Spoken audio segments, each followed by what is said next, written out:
안녕하세요. 몸과 마음의 회복을 위한 재난 정신건강교육 진행을 맡게 된 파주시 정신건강복지센터 정수지 사회복지사입니다.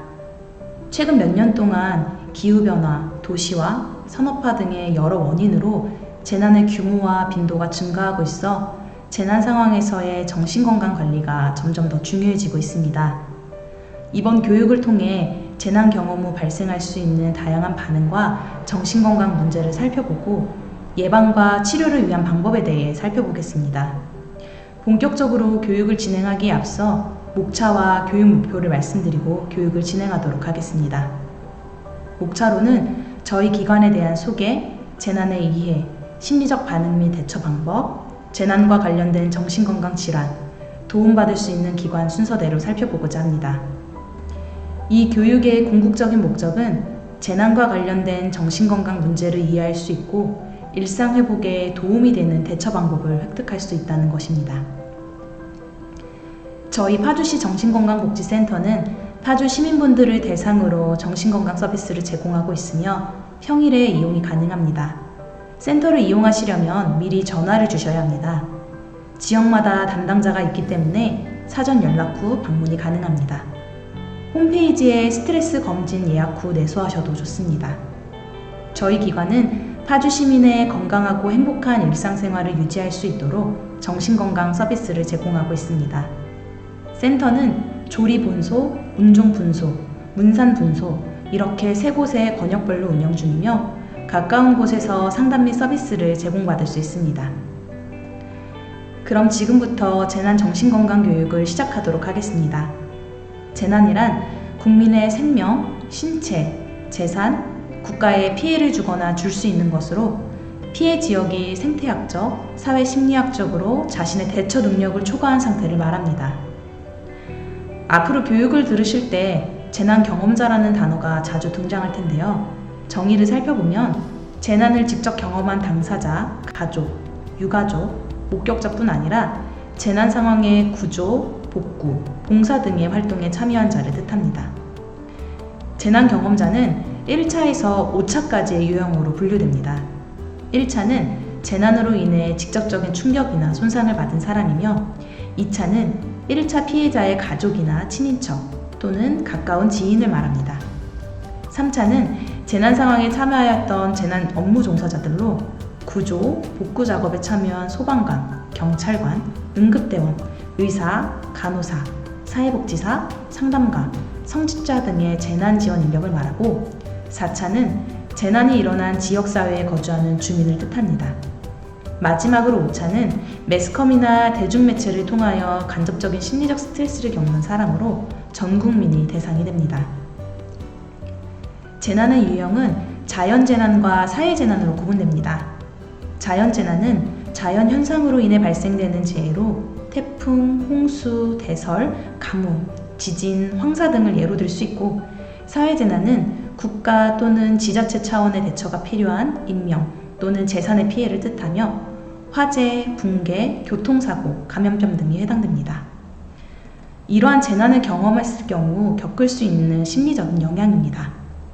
재난 직후 수일간 나타날 수 있는 심리적 반응으로 현실 불안형, 혼란형, 망연자실형이 있습니다. 현실 불안형은 재난 피해의 원인, 규모, 정도, 원조의 내용을 모르기 때문에 발생하는 현실적인 불안으로 타인이 알 수 있는 증상으로 나타나기보다는 마음속으로 견딥니다. 혼란형은 강한 불안으로 진정하기 어렵고 말투나 행동에 일관성이 없습니다. 때로는 흥분해서 화내거나 갑자기 우는 등 감정적으로 흐트러진 모습이 있습니다. 망연자실형은 겉보기에는 사고나 감정이 마비 또는 정지한 것처럼 보이는 상태입니다. 대화나 행동이 줄어들고 질문에 대답하지 않고 사람의 이름이나 얼굴을 잊기도 합니다. 이로 인해 발생할 수 있는 대표적인 문제로는 심리적 트라우마가 있습니다. 정신적 외상이라고도 하는데 충격적이거나 두려운 사건을 당하거나 목격하는 것을 말합니다. 자세히 설명하자면 한 개인이 신체적, 정신적으로 해롭거나 위협적인 사건, 상황을 겪은 후 신체적, 사회적, 정서적, 영적 건강의 기능과 지속적으로 부정적인 영향을 받는 것입니다. 예를 들면 지진의 흔들림이나 소리, 화재의 불꽃, 열, 폭발 소리를 경험한 경우, 부상이나 가까운 관계자의 사상, 자택 손상 등의 피해를 입은 경우, 시체, 화염, 가옥의 붕괴, 사람들의 혼란 등을 목격한 경우입니다. 또 다른 문제로는 슬픔, 상실, 분노, 죄책감을 느끼게 됩니다. 사별, 부상, 가재의 손실 등에 의한 비탄은 슬픔과 상실을 경험하게 되고, 재난 상황에서 자신만 살아남거나 적절하게 대처하지 못했을 경우 죄책감을 느끼게 됩니다. 또한 늦은 원조, 정보 혼란의 경우 주의에 대한 분노를, 과실에 대한 재난은 책임기관 또는 책임자에 대한 분노를 느끼며 범죄자가 관여된 경우 범인에 대한 분노를 느끼게 됩니다. 사회 생활 스트레스로는 일상생활에 어려움이 발생하고 재난과 관련된 대인관계 또는 정보에 대한 부담과 재난 피해자로 주목받는 것에 대한 부담을 느끼게 됩니다. 이로 인해 다양한 심신의 문제, 원인을 알 수 없는 고통, 불면, 짜증이 증가하고 새로운 생활 환경에 의한 스트레스를 경험하게 됩니다. 다음은 심리적 반응 및 대처 방법입니다. 재난 충격 이후 나타날 수 있는 반응으로 일반적 반응, 연령별 반응, 시기별 반응에 대해 살펴보겠습니다. 일반적 반응은 정서적 반응, 신체적 반응, 인지적 반응, 행동 반응, 영적 반응으로 나뉩니다. 불안, 우울, 짜증, 죄책감, 무감각, 생존자들에 대한 동일시 등의 정서적 반응과 불면, 악몽, 통증, 식욕 및 체중 변화, 만성피로 등이 나타나는 신체적 반응, 기억력 감소, 사고의 속도와 이해 저하, 우선순위 및 의사결정의 어려움, 반복된 외상사건 기억, 경직된 사고, 집중력 부족 등의 인지적 반응이 있습니다. 이러한 반응은 대부분의 경우 시간이 흐름에 따라 점차 감소하게 되며 다시 일상적인 활동에 주의를 집중할 수 있게 됩니다. 스트레스에 대처하는 방법은 모두 다르므로 주변의 다른 사람과 비교하거나 다른 사람의 반응이나 감정을 평가하지 않도록 해야 합니다. 행동 반응에는 외상사건을 연상시키는 상황을 회피하거나 위축된 대인관계 활동, 알코올 및 약물 사용 증가, 잦은 지각 및 업무 회피, 분노 폭발, 잦은 다툼 등이 있고, 자신감 상실, 의미 상실, 회의감, 소외감, 가치관 변화 등 영적 반응을 보이기도 합니다. 두 번째는 연령별 반응입니다. 영아기에는 사고나 감정을 설명할 수 있는 말을 못하며 특정한 소리, 음향 또는 냄새를 기억합니다.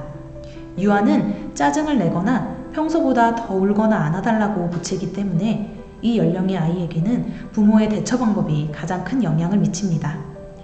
아이가 성장함에 따라 몇 년 전에 발생한 정신적 충격의 요소를 놀이에 반영할 수 있으나 마치 잊고 있는 것처럼 보이기도 합니다. 유아기 학령기에는 큰 사건 앞에서 무력함을 느끼고 감당하지 못하는 경우가 종종 발생하고 보호자와 분리되는 것에 대한 극심한 공포와 불안을 느낍니다. 영구적인 상실의 개념을 이해할 수 없어서 결과를 되돌릴 수 있거나 영원하다고 생각하기도 하며 충격적인 사건을 겪고 몇 주가 지난 후 놀이활동에서 사고나 재난을 재현하기도 합니다. 청소년기에는 재난사고에 대해 보다 정교한 이해력을 가지고 있고 성인과 유사한 반응을 보입니다. 10대들은 무모한 운전이나 술, 약물 사용 등의 위험하거나 위험을 수반하는 행동을 하기도 하고 어떤 아이들은 집을 나서는 것에 두려움을 느끼고 이전 수준의 활동을 피하기도 합니다. 외상 후에는 세상에 대한 시각이 다소 위험하거나 불안하고 강한 감정에 사로잡혀 있음에도 이에 대하여 다른 사람과 얘기할 수 없다고 느끼기도 합니다. 성인기에는 높은 수준의 걱정과 각성이 나타납니다. 긴장과 걱정은 재난 후 일반적인 반응이지만 성인은 미래에 대해 지나친 걱정을 하고 수면에 어려움을 겪거나 집중을 못하고 불안해하거나 안절부절하는 경우가 있습니다. 이러한 반응의 일환으로는 빠른 심장박동 및 발한을 경험할 수도 있습니다. 본인의 반응에 대한 걱정 및 수치심. 많은 이들은 재난에 강한 반응을 보이는데 두려움, 걱정, 주의 집중의 어려움, 본인 반응에 대한 부끄러움, 무엇인가에 대한 죄책감 등 극도로 어려운 사고 이후 다양한 감정을 느끼는 것은 당연한 것이며 정상적인 것입니다. 처리해야 하는 일에 대해 압도당하는 느낌이 듭니다. 예를 들면 집 정리, 음식, 집안일, 보육, 육아 등이 있습니다. 재난 재발에 대한 두려움. 재난이 또 발생할 것이라는 두려움을 느끼며 발생했던 재난을 기억나게 하는 것들에 대한 과민한 반응은 일반적입니다. 음주, 약물 사용, 도박. 많은 이들은 재난 이후 본인이 통제하기 어렵고 희망이 없다고 느끼거나 분노를 느끼며 이런 행동을 합니다. 이는 특히 이전에 약물 남용 혹은 중독의 경험이 있는 경우 문제가 될 수 있습니다. 대인관계의 변화. 사람들은 가족 혹은 친구에 대한 감정의 변화가 생길 수 있습니다. 예를 들어 상대방을 과보호하거나 서로의 안전에 대해 매우 걱정할 수 있으며 가족이나 친구의 대응을 답답하게 여길 수 있고 가족 혹은 친구로부터 멀어지고 있다고 느낄 수 있습니다. 지나친 분노. 재난 이후 어느 정도 수준의 분노는 당연하며 예상 가능합니다. 특히 무언가 불공평하다는 생각이 드는 경우에는 더 그러합니다. 하지만 이러한 분노가 폭력적 행동, 극심한 분노로 연결되면 이는 심각한 문제가 됩니다. 수면장애. 잠드는 데에 어려움을 겪거나 자주 깨는 것은 재난을 겪은 이들이 걱정 및 생활의 변화에 대한 걱정을 갖고 있으므로 공통적으로 보여지는 증상입니다. 세계와 본인에 대한 관점과 태도의 변화. 재난 후 세계관과 본인에 대한 태도의 변화는 일반적입니다. 본인의 종교적 신념에 대해 의문이 생기거나 타인이나 사회기관에 대해 신뢰하거나 반대로 저하되는 경우가 있습니다. 다음은 시기별 반응입니다. 급성기는 재난이 발생한 직후의 시기이며 최우선적으로 신체적인 도움을 받아야 합니다. 심리적인 피해는 아직 파악되기 어려우며 피해자에게 어떤 일이 발생했는지 사태를 파악하기도 어렵습니다. 망연자실하여 판단력이나 현실감을 잃는 등 급성 스트레스 반응을 나타내기도 합니다. 정신이 멍해지고 마비되는 증상을 보이거나 자신이 있는 곳과 사람들이 낯설게 느껴지기도 합니다. 이러한 상태는 자신을 보호하는 일종의 방어적 반응인데 심한 외상적 충격에서 스스로를 보호하기 위해 마치 나쁜 꿈을 꾸고 있는 것 같다거나 극단적인 경우에는 아무 일도 일어나지 않았다고 생각하는 경우도 있습니다.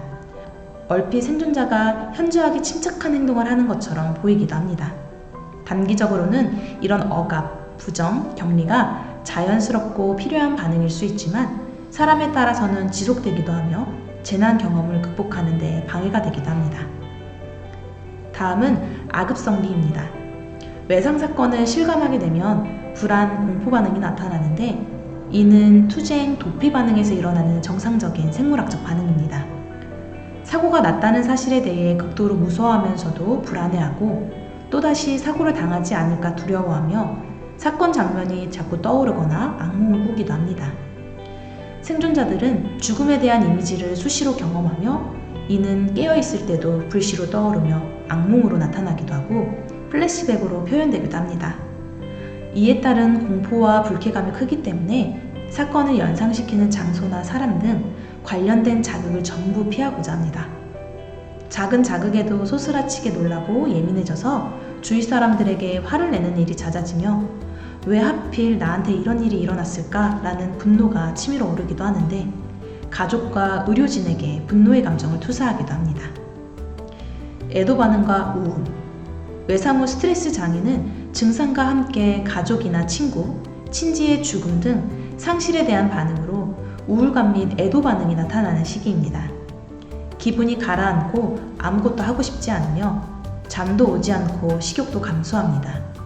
간혹 심한 감정 기복을 호소하는 경우도 발생합니다. 앞날에 대해 부정적인 생각에 사로잡혀서 다시는 예전과 같은 생활을 할 수 없을 것이라는 비관적 생각을 하기도 하고 사람들이 정서적으로 멀게 느껴지며 사람들과 친하게 지내는 것이 어렵게 느껴지기도 합니다. 생존자는 자신이 살아남은 것에 대한 실존적인 죄책감과 함께 재난 현장에서 했던 자신의 행동에 대해 죄책감을 느끼게 됩니다. 보통 자신이 하지 않은 행동에 대해 더 큰 죄책감을 느끼게 되며 이는 만약 내가 어떻게 하기만 했더라면 상황이 달라졌을 것이라고 생각하면서 자신의 책임에 대해 과대 해석하고 불필요하게 자책하기 때문에 발생합니다. 그러나 많은 경우 사건 현장에서는 그 일을 막을 수 없었던 여력이나 선택권이 없었으며 의사결정의 결과를 예측하기 힘든 경우가 많습니다. 생존자가 죄책감을 느끼는 경우 사람들로부터 자신을 고립시키게 되고 대처할 때에도 다른 사람의 도움을 거절하려는 경향이 생기고 PTSD로 이어질 가능성이 더 크게 나타납니다. 인지 능력의 변화. 발생한 외상사건의 특정한 부분이나 전체를 기억하지 못하는데, 이는 외상사건에 대한 기억상실을 두부 외상이나 기존의 알코올 중독 때문일 수도 있고, 해리성 기억상실 현상일 수도 있어 신체 검사와 과거력 문진을 통해 감별해야 합니다. 시간이 굉장히 느리게 가는 듯이 느껴지고, 사건의 순서가 혼동되는 등의 지각장애가 생기기도 하며, 사건에 대한 기억상실 외에도 전반적인 기억력의 저하를 호소하는 경우도 흔합니다. 집중력이 떨어져 업무 처리에 어려움을 겪거나 전반적인 단기 기억력도 떨어져 같은 일을 여러 번 묻기도 합니다. 불신과 고립감. 재난 경험자는 자신과 타인, 세상에 대한 지속적이고 비정상적인 부정적 믿음을 가지기도 합니다. 세상을 너무 위험한 곳으로만 바라보며 간혹 자신이나 타인을 극단적으로 부정적으로 보고, 자신에게 심각한 문제가 있거나 타인은 아무도 믿을 수 없다고 생각하기도 합니다. 가족, 친척, 친구 등이 공감과 동정을 갖고 만나러 와주는 시기이지만, 정작 본인은 사람들이 동정어린 시선을 불편해합니다. 주위 사람들이 자신의 사건을 듣기 싫어한다고 생각하는 경우도 있는데, 이때는 자신의 느낌을 아무에게도 털어놓지 못하고 자신을 이해해줄 사람이 없다고 느끼면서 타인들로부터 고립되거나 소외된 느낌을 받기도 합니다. 또한 피해자의 이름과 주소가 알려지는 경우 매스컴의 취재가 시작되며, 피해자는 그것을 견디기 힘들어하고 취재가 두려워 전화도 외출도 하지 못하는 경우가 발생합니다. 물질 남용. 술이 괴로운 기억과 불안은 물론 신체적 아픔을 달래준다는 것은 잘못된 믿음입니다. 사고 후 음주량이 늘거나 향정신성 약물에 탐닉하게 되면 장기적으로 술이나 약물의 남용, 의존성을 유발하고 큰 해악을 끼치게 됩니다. 때문에 술을 남용하지 않도록 주의시켜야 합니다. 다음은 만성기입니다. 초조와 불안, 쉽게 화를 내는 증상이 계속되며, 이러한 증상은 스스로 조절이 잘 되지 않습니다. 피해자는 수일이 지나도 증상이 회복되지 않는 것을 초조해야 하고, 치료 자체에 대한 의문을 가지며 왜 내가 이렇게 되어야만 하는가 라는 생각으로 분노의 감정을 분출합니다. 죄책감, 우울 증상이나 피폐감이 강해지고, 사고 전에 일상생활로 돌아갈 수 없음에 초조해집니다. 절망감에 빠져 자살을 시도하는 사람이나 자포자기하는 행동에 빠지는 사람이 생깁니다. 사회환경적 문제. 피해자의 회복이 늦어지는 데에 대해 주변 사람들의 이해가 떨어지기 시작합니다. 피해자의 정신적 증상이 유약하기 때문이거나 성격 문제 등으로 취급되어 결과적으로 피해자의 고립감과 불신감은 더욱 심해집니다. 또한 기념일 반응이 일어나는데, 재해 발생의 시간대와 날짜, 요일 등 사고를 상기시키게 하는 것은 많은 피해자에게 여러 심리 반응과 강한 비탄 반응을 일으킬 수 있습니다. 다음은 재난에서 마음 건강을 지킬 수 있는 대처 방법을 살펴보겠습니다. 재난을 겪은 분들은 서로 대화하고 연락할 수 있도록 합니다. 불안과 괴로움은 누구나 경험할 수 있는 정상적인 반응이며 서서히 회복됩니다. 감당하기 어려운 감정을 털어놓고 자신의 몸과 마음을 돌봐야 합니다. 충분한 휴식을 취하고 술, 담배, 해로운 약물에 의존하지 않습니다. 필요시 전문가와 상담하는 것은 큰 도움이 됩니다. 재난을 겪은 사람을 도우려는 분들은 함께 시간을 보내고 안정감을 주도록 하세요. 편안하게 눈을 보고 평소보다 천천히 이야기하고 짧은 문장으로 명확히 전달해 보세요. 고통스러운 경험을 말하도록 무리하게 요구하지 마시고, 마음의 고통을 해결해 주려고 애쓰기보다는 그 사람이 지금 힘들어하는 점을 도와주세요. 재난을 겪은 아이들을 돌보는 어른들은 아이를 혼자 두지 않고 아이를 안심시키고 안전하다는 느낌을 주도록 하세요. 가족들은 아이를 부드럽게 안아주고 쓰다듬어 주세요. 아이가 반항하거나 이기적인 태도를 보이는 것은 흔한 스트레스 반응이니 야단치지 말고 받아주세요. 다음은 충격적인 일을 마주한 자신을 위한 지침입니다. 정신적 충격에서 회복된다는 것은 단순히 그 사건을 망각하는 것이 아닙니다. 그 일을 떠올렸을 때 더 이상 감정적 고통을 느끼지 않은 상태를 말하는 것도 아닙니다. 진짜 회복은 덜 괴로운 상태가 되는 것, 그리고 시간이 지날수록 여러분의 대처 능력이 더 큰 자신감을 가지게 되는 것을 의미합니다. 아직은 이런 상태가 아니라 하더라도 아래 적힌 방법에 따라 노력해 보기를 권합니다. 여러분이 이 끔찍한 일들을 받아들이고 그와 관련된 괴로움을 줄이는 데 도움이 될 것입니다. 극도의 스트레스를 받을 만한 사건이 발생했음을 그대로 받아들이세요. 충분한 휴식, 일상적인 운동과 균형 잡힌 식사를 통해 당신 스스로를 소중히 여기세요. 술과 커피를 줄이고 담배를 끊어보세요. 음악 듣기, 목욕하기, 심호흡, 명상 등 긴장을 풀 수 있는 시간을 가지세요. 평범한 일상생활들을 다시 조금씩 시작해보세요. 당신의 감정을 억누르려 하지 마세요. 충격적 사고를 겪은 직후라면 이사나 이직 같은 큰 결정은 잠시 뒤로 미뤄두세요. 식사나 옷 같은 일상의 작은 결정을 통해 여전히 내가 내 삶의 주인임을 깨달아 보세요. 주변의 친한 사람들과 함께 시간을 보내주세요. 끔찍한 사건에 관한 이야기가 나올까봐 두려울 수 있지만 너무 고독해지지 않도록 노력하세요. 당신을 이해해 줄 수 있는 사람들과 이야기해 보세요. 신문방송, 인터넷 등은 정규 방송을 통해 사고와 수습에 대한 정확한 정보를 얻는 것 정도로 충분합니다. 재난의 과정을 반복적으로 보는 일을 피하시기를 권합니다. 또 다른 대처 방법으로는 안정화 기법인데요.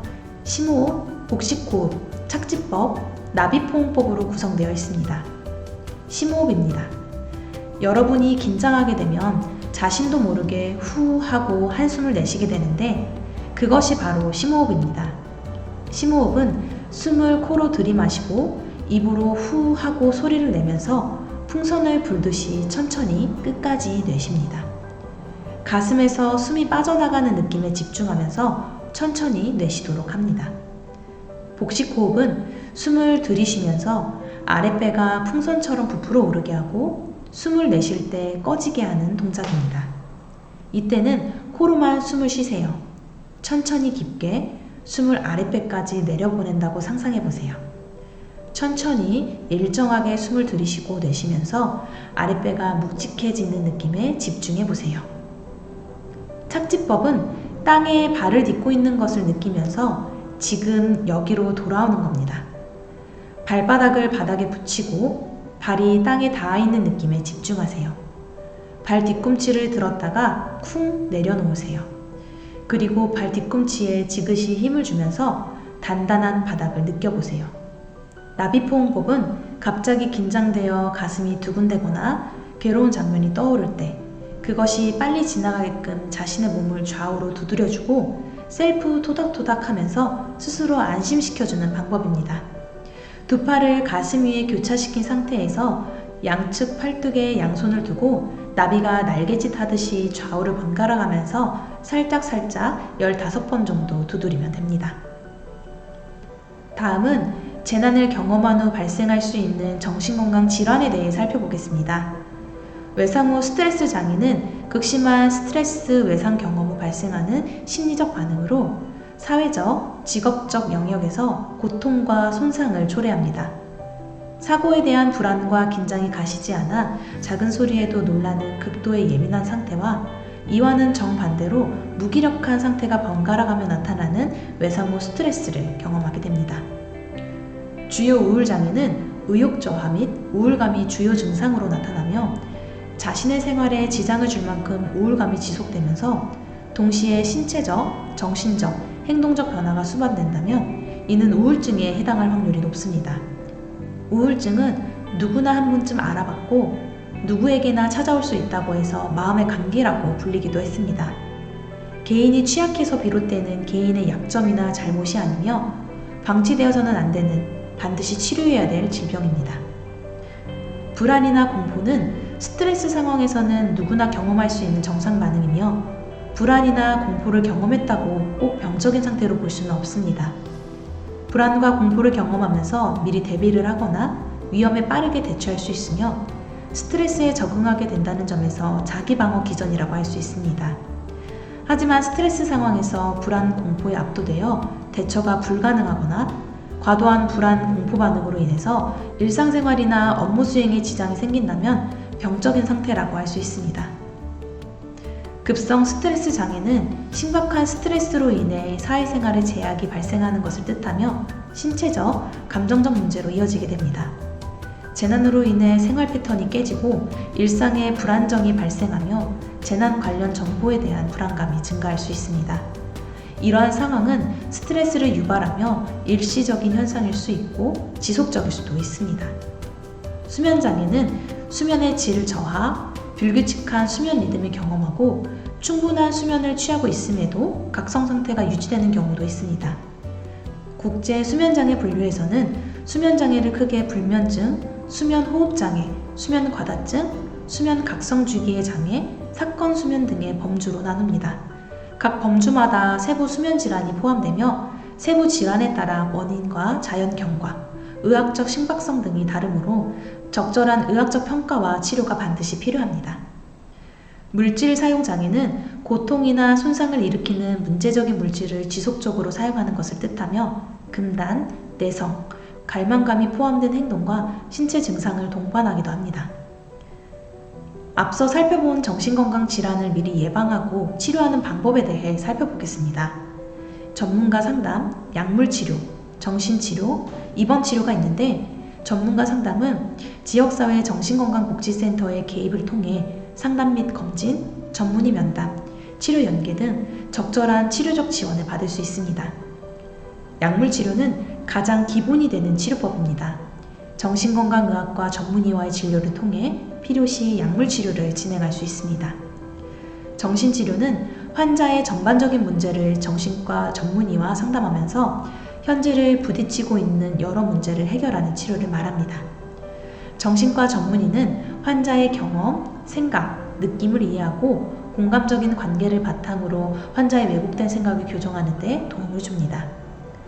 입원 치료는 정확한 진단, 일관성 있는 약물 치료, 환자의 자해 및 타인에 대한 난폭 행동으로부터의 보호, 기본 생활적 욕구에 대한 제공을 위해 필요합니다. 입원 치료는 정확한 진단, 일관성 있는 약물 치료, 환자의 자해 및 타인에 대한 난폭 행동으로부터의 보호, 기본 생활적 욕구에 대한 제공을 위해 필요합니다. 다음은 재난 상황 경험 후 도움받을 수 있는 기관입니다. 교육 초반에 설명드렸다시피 파주시 정신건강복지센터는 상담 및 검진, 치료 연계 등의 서비스를 받을 수 있고 거주지와 가까운 센터로 방문하시면 됩니다. 경기도 재난심리회복지원센터는 각종 재난으로 심리적 충격을 받은 재난 경험자에게 심리적 안정과 사회 적응을 지원하며 일상회복을 돕고 있습니다. 정신건강 위기상담 전화는 24시간 상담 가능한 정신건강 상담 전화로 마음건강과 관련한 정보를 얻거나 전문가에게 고민을 털어놓고 상담을 받을 수 있습니다. 이번 교육을 통해 재난 상황에서의 정신건강 문제와 다양한 반응, 대처 방법에 대해 살펴보았습니다. 마음의 회복이 필요하신 분들은 저희 파주시 정신건강복지센터를 이용해 주시면 감사하겠습니다. 재난 정신건강 교육을 마무리하도록 하겠습니다. 지금까지 시청해 주셔서 감사합니다.